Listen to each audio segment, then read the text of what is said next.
Welcome back to another episode of the Latin American Perspectives podcast. My name is Alexander Scott. I'm your host, and I'm broadcasting to you today from Anaheim, California. Today we have a shorter podcast for you discussing the new LAP issue for July 2020, titled Social Movements in Latin America, the Progressive Governments and Beyond, Part 1.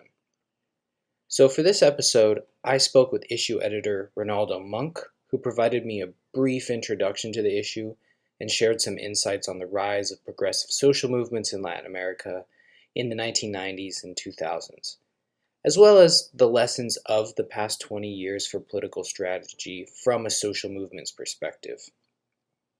Ronaldo Munck is a political sociologist and participating editor of Latin American Perspectives.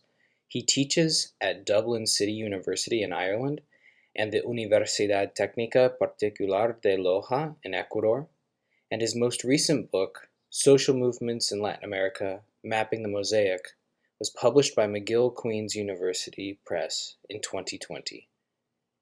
Now, as this episode is covering the first of a two-part issue of Latin American Perspectives, I want to remind you all that the conversation is shorter and more brief than our typical podcasts. In the near future, I will be conducting a second interview with Ronaldo that will go into greater depth and provide more thorough analysis of these important topics. Okay, now let's get on to the interview. So, just to start, thank you so much for being here and meeting with me today. I'm really looking forward to this conversation. You're welcome. So, can you please provide our listeners with a brief overview of this new issue of LAP and how it came about?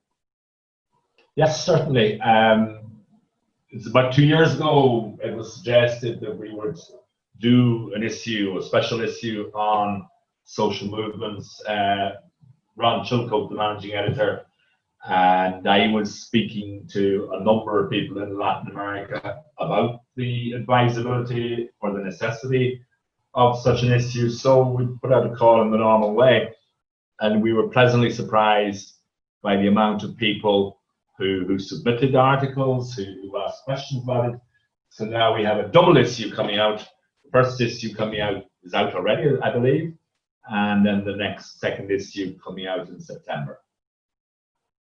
Excellent. Would you share some brief historical background on the mass popular movements that challenged neoliberalism in Latin America during the 1990s and 2000s? Because your issue discusses those a lot, but I want to provide some historical background for our listeners.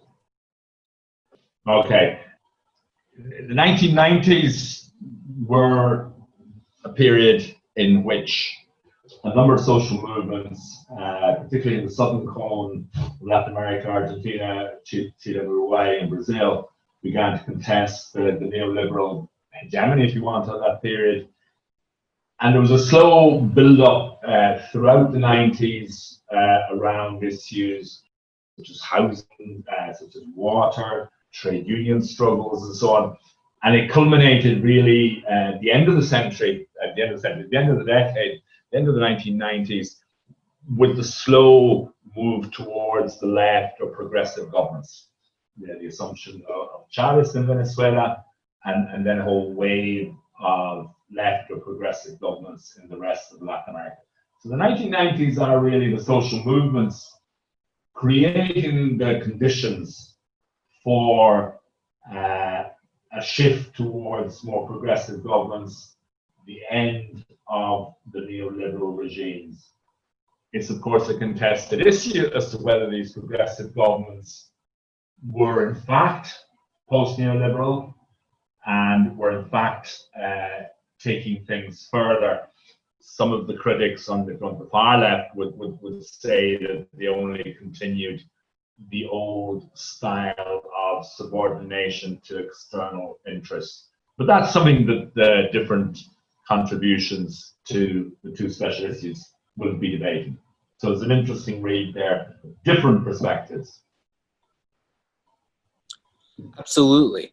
So in the introduction to the issue, you discuss how many of these movements that emerged in the 1990s and early 2000s, how they maintained a very anti-political or neo-anarchist approach, championing a, quote, no to power road to emancipation. Could you discuss briefly the tension between autonomous, non-hierarchical approaches to social movements and the more traditional party politics during this time? I can certainly. My own personal perspective would be that that distinction is overblown.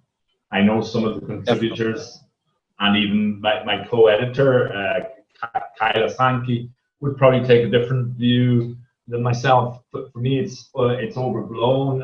Externally, within Latin America, there are tensions. So, like the Zapatistas would be more autonomous, obviously, than Mexican trade unions, obviously. But in Argentina, you have autonomous strands within the unemployed movement, but you also have engagement with the state. Nobody in Latin America, bar small groups, would say we want to have a social movement that does not engage with the state. It's simply not possible. You won't get the reforms, you won't get the changes, you won't get your demands met if you ignore the state. And then there are serious problems with the way the Zapatistas have actually, in a sense, cordoned themselves off from state politics. Having said that, I believe that there are very healthy tendencies to reject state control, a healthy tendency to reject manipulation by political parties. So in that sense, I believe social movements should be autonomous. They should be autonomous from the state. They should be autonomous from political parties. But that doesn't mean that you don't engage with the outside world. It's like different from traditional anarchism, for example. Definitely. I tend to agree with your sentiment. I think that that dichotomy is definitely overblown. Now, considering the various successes of many of these movements, although there's a diversity of movements, I think largely a lot of people see many of them as being really successful, like the Zapatistas or Hugo Chavez's rise to prominence. But I think it's also important to acknowledge the difficulties and challenges that all these different movements encountered.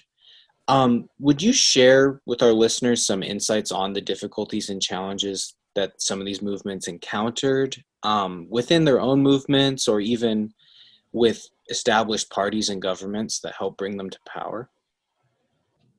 I mean, the first set of conflicts or contradictions exist, for example, between environmental organizations in Bolivia and Ecuador and the progressive governments of Korea and others. Of course, there will be a contradiction in that sense. Within social movements, for example, within the Brazilian peasant movement, the MST, within the Brazilian labor movement, trade unions, there would be the tensions between factions or tendencies which wish to cooperate more with what we saw as a progressive government, and others which would wish to maintain a hands-off approach. For example, within the MST, whereas the urban labor movement tended to cooperate more with the PT governments. But again, it's a tension which can be overblown. And some of our contributions, for example, on the case of Brazil, show, for example, how porous the local state can be. So women's organizations could at a local level become part of the local administration and carry out feminist or pro-woman policies from within local government. So things break down when you look at it in detail. And I think probably that's the strength of the two special issues. Several contributions on Brazil, several contributions on Bolivia, several contributions on Argentina. And when there's more than one, you build up a body of knowledge which I think shows the complexity of the situation, so that we don't have simple schemas being imposed, especially from the outside. So it's the complexity of the situation that I think we look at in some detail. Absolutely. I appreciate that complexity because I think there is a tendency in a lot of mainstream Weberian or liberal social science approaches to movements that they want to make these schemas and reduce it down to some formula, right?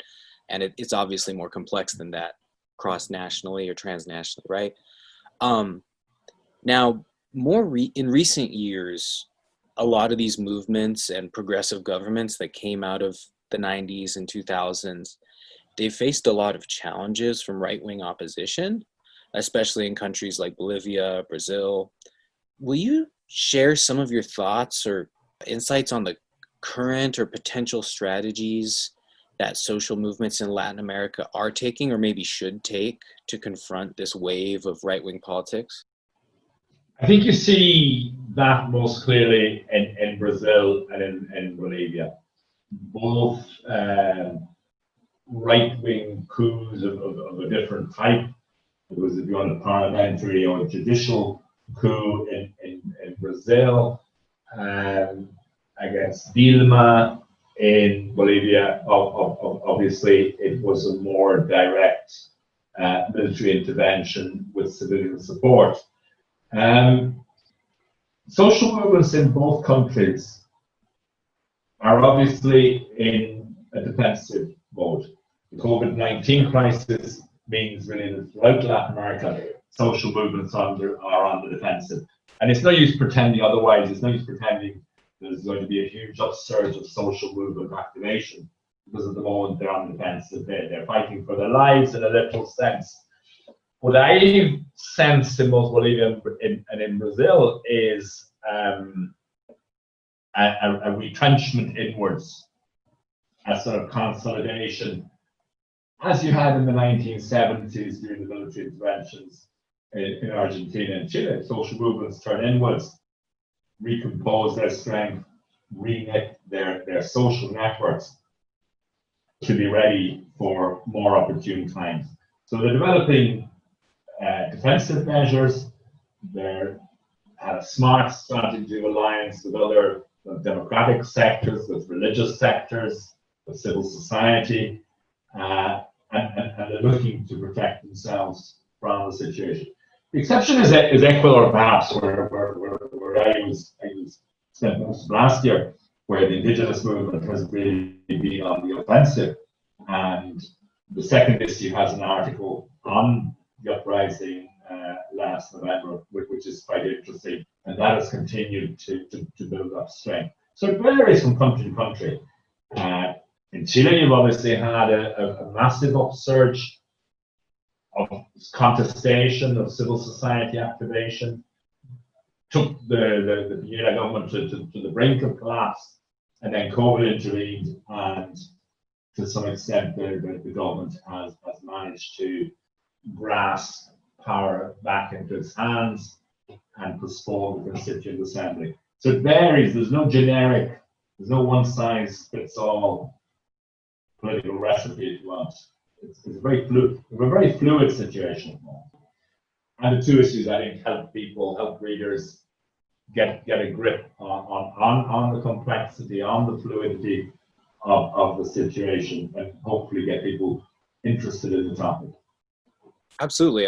I'm sure it'll be successful at that. I really look forward to reading this first issue and the second issue as well. I don't want to keep you too much longer, but thank you so much for meeting with me. Alex, not at all. We'll talk again. Well, folks, that is all the time we have for today, but I want to say thank you for listening in, and if you enjoy listening to this podcast or are interested in learning more about the topics we discussed, please consider subscribing to our journal at latinamericanperspectives.com/subscribe. Also, please follow us on our social media pages on Facebook, Twitter, and Instagram. And lastly, please share this podcast with your like-minded friends, comrades, and compañeros. We'll be back soon with our next podcast.